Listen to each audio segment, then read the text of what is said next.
Happy Thursday, guys. I'm not getting ready to go for my run just yet. It's still a little warm out. I'm kind of hoping that it cools off just slightly more. And then I'm going to head out a little bit later. So I'm just hanging out in my backyard right now. We got some nice shady oak trees.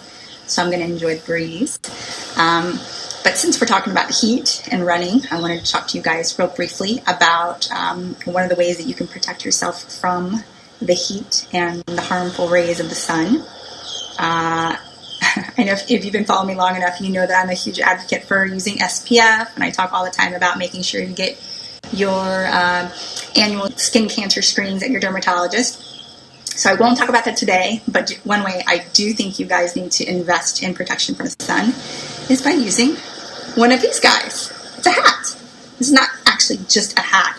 This is actually what's called the Alchemi Labs Sun Hat. So one of the reasons why I really like this hat is because it actually helps to keep you cool in the sun. And it does so with a couple really neat features.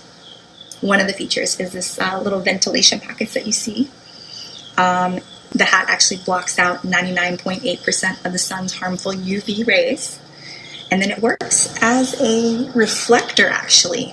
And it reflects 80% of the sun's heat waves. So unlike normal hats, like a trucker hat or something else, that would actually just absorb those heat waves, this reflects 80%. So that's going to help tremendously if you're out in the sun for a couple hours on the bike or on the trails or wherever you are. There's a moisture-wicking sweatband inside too, so that kind of helps. The one thing I'm not crazy about is the fit. I've got a small coconut. It does have an adjustable band in the back, but I just have a really abnormally small head. I know. It's like an egg shape too, so it looks funny in hats sometimes. But the good news is, Alchemi Labs has provided a discount that's good for 24 hours for my followers. So you can go check them out. I will leave a link in my bio for you. And remember, if you're looking for protection from the sun, Alchemi Labs Sun Hat is where it's at.